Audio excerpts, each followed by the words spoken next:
اعوذ باللہ من الشیطان الرجیم بسم اللہ الرحمن الرحیم۔ میں ان کے نام سے کرتا ہوں ابتدائے کلام، وہ جن کے نام فرشتوں نے بھی سنبھل سنبھل کے لیے۔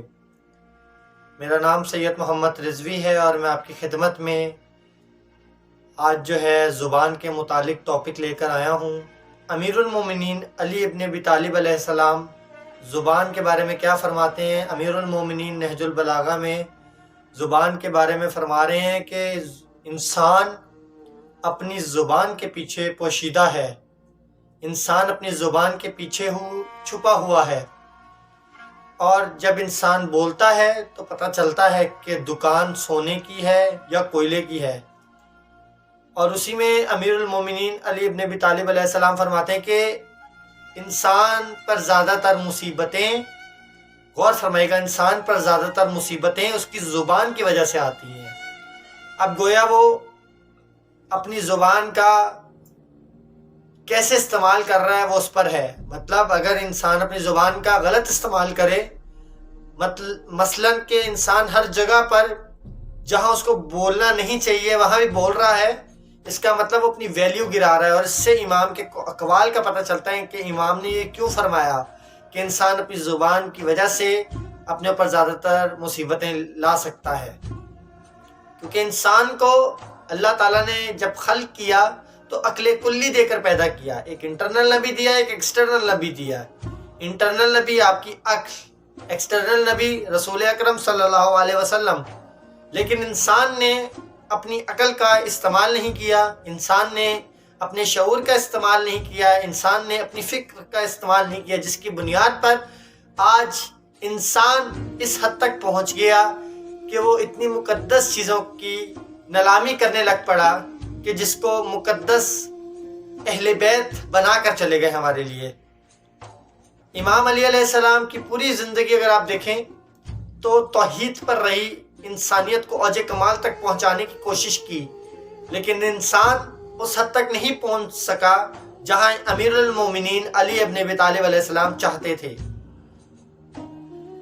انسان کی جو زبان ہے وہ انسان کو عروج پر بھی لے کے جا سکتی ہے، انسان کو زوال پر بھی لے کے آ سکتی ہے۔ جیسے کہ حالیہ میں آپ نے دیکھا کہ کتنے بڑے عہدے پر جا کر آپ نے کیا غلطی کر دی، اور اس غلطی کا کیا نتیجہ نکلا کہ مومنین کا دل، مسلمین کا دل شکستہ ہے، ان کا دل خون کے آنسو رو رہا ہے، جو حرکات آج کل معاشرے میں ہو رہی ہیں۔ اپنے آپ کو بیدار کیجئے، اپنی عقل اور فکر کو بلند کیجئے، زیادہ سے زیادہ مطالعہ کیجئے تاکہ آپ کو پتہ چلے، ریسرچ کیجئے تاکہ آپ کو پتہ چلے کہ دنیا میں ہو کیا رہا ہے اور ہمارے ساتھ کیا ہونے والا ہے، اور دنیا ہمارے خلاف کیا پلاننگز کر رہی ہے۔ کیوں؟ کیونکہ ایک آنے والا ہے، ان کو پتہ ہے، اور وہ جو آنے والا ہے وہ امید کی کرن ہے، جس کے لیے مومنین آج تک زندہ ہیں اور دعائیں فرض کرتے ہیں، دعائیں امام زمانہ کرتے ہیں۔ کیوں؟ کیونکہ ان کو پتہ ہے جب یہ ایک آ گیا نا تو پھر ہم نہیں رہیں گے چاہے جتنے مرضی ہیں، کیونکہ یہ ایک آنے والا ہے، اور وہ ایک ہی پوری دنیا میں ایسی تبدیلی لے کر آئے گا کہ ظلمت کا خاتمہ، غریبی کا خاتمہ، اور انسان کو اوج کمال تک پہنچا دے گا جہاں انسان کو ہونا چاہیے۔ اب انسان اپنی زبان پر، جیسے میں نے پہلے گفتگو کی، اپنی زبان سے ہی انسان عروج پاتا ہے، اپنی زبان سے انسان زوال پاتا ہے۔ تو اس زبان کا خیال کیجئے، دیکھیے آپ کو کہاں گفتگو کرنی ہے، کہاں نہیں کرنی، کہاں جانا ہے، کہاں نہیں آنا، پہلے سوچیں اور پھر تولیں۔ ایک مثال دوں آپ کو، سانپ کی مثال دوں۔ سانپ کی سکن اوپر سے بہت پیاری ہوتی ہے، بہت ملائم ہوتی ہے، جب اس کے اوپر سورج کی روشنی پڑتی ہے، جب اس کے اوپر آفتاب پڑتا ہے تو وہ مزید روشن اور مزید خوبصورت دکھائی دیتی ہے۔ لیکن اس کے برعکس اگر سانپ کے اندر اس کی زبان دیکھ لی جائے، اگر وہ انسان کو ڈس لے تو وہ کتنا زہریلا ہوتا ہے، وہ میرے سے بہتر آپ لوگ جانتے ہیں، آپ لوگ میرے لیے قابل احترام ہیں۔ تو دیکھیے سانپ کا سٹرکچر، سانپ کا اوپر کی سکن کتنی پیاری ہے، کتنی ملائم ہے، شائندار ہے، کتنے ملٹی کلرز اس کے اندر ہوتے ہیں، لیکن وہی سانپ جب ڈستا ہے تو کتنا خطرناک ہوتا ہے۔ دنیا کی مثال مولا امیر المومنین علی ابن ابی طالب علیہ السلام نے ایسے دی ہے کہ دنیا سام کی مانند ہے، لگتی تو بہت ملائم ہے، لگتی تو بہت خوبصورت ہے، لیکن اندر اس کے زہر ہے۔ دنیا ہو لیکن دل دنیا میں نہ ہو۔ لیکن آج کل ہم لوگوں نے اپنی پورا دل دنیا میں لگا لیا کہ بس یہ دنیا ہی ہے، دنیا کچھ نہیں ہے، دنیا فانی ہے۔ کلو نفس ذائقۃ الموت، ہر شخص کو موت کا ذائقہ چکھنا ہے، خواہ وہ انسان ہے خواہ وہ حیوان ہے، چرند پرند ذرے ذرے کو موت کا ذائقہ چکھنا ہے۔ تو ہم اپنی زبان کی خاطر، اپنے آپ کو اوج کمال تک پہنچانے کی خاطر کچھ نہیں کر رہے، بلکہ ہم لوگ اپنے آپ کو دنیا میں اوج کمال تک پہنچانے کے لیے بہت کچھ کر رہے ہیں، اپنا دین بھی بیچ رہے ہیں اور اپنا ہر چیز ہم نے تقسیم کر دیا۔ آج خدا را اپنے آپ کو بیدار کیجئے۔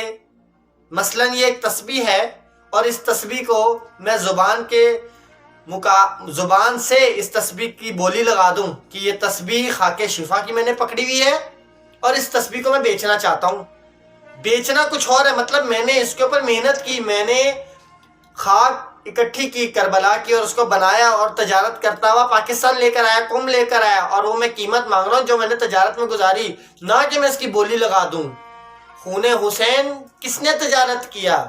خون حسین تجارت کیا یزید نے۔ یزید نے حسین ابن علی کی بولی لگائی کہ کون خریدے گا اس سر کو، جس نے زیادہ بولی لگائی اس کو سر مل گیا۔ تو خدا را اپنے آپ کو بیدار کیجئے، نہ کہ اس تسبیح کی بولی لگانے کے لیے تسبیح نہیں آئی۔ خاک شفا مقدس چیزیں بولی لگانے کے لیے نہیں آئی۔ بولی کیا ہوتی ہے؟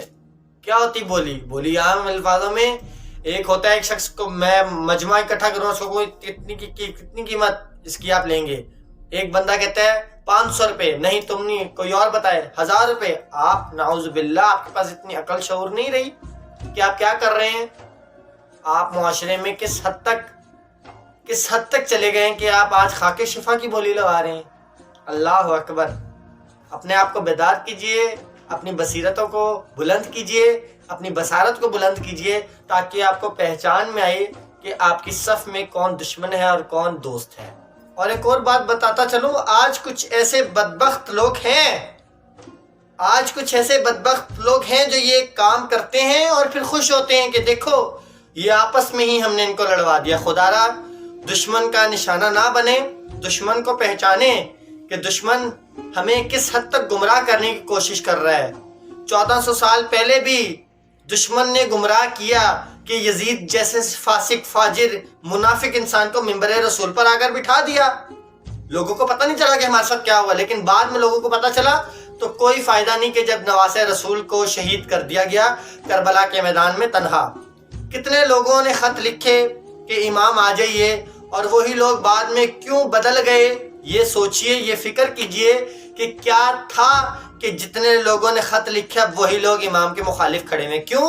حب دنیا، حب مال، حب اولاد، یہ چیز انسان کو دوزخ کے گڑھے میں گرا دیتی ہے۔ خدا را اپنے دلوں سے حب مال، حب اولاد اور دنیا کی تمام محبتیں نکال دیں۔ اگر امام نے کہہ دیا اولاد دینی تو دینی ہے، اگر امام نے کہہ دیا اپنا گھر دینا تو دینا ہے، اگر امام نے کہہ دیا اپنی گردن دینی تو دینی ہے۔ کہنا بہت آسان ہے، کرنا بہت مشکل ہے۔ اے میرے عزیزان من، میرے دوستوں، میرے بھائیوں، خدا را اپنے آپ کو بیدار کیجئے تاکہ وقت کے امام کے راستوں کو ہم آسان کر سکیں۔ اللہم کل ولیک الحجۃ ابن الحسن صلواتک علیہ وعلی آبائے فی هذه الساعة وفی کل سواہا ولیًا وحافظا وقائدا وناصرا ودلیلا وعینا حتی تسکنہ ارزقا وتمتع فیہا طویلا برحمتک یا ارحم الراحمین۔ لبیک یا مہدی، لبیک یا رسول اللہ، لبیک یا خامنئی، لبیک یا خمینی۔ مرد آباد اسرائیل، مرد آباد امریکہ۔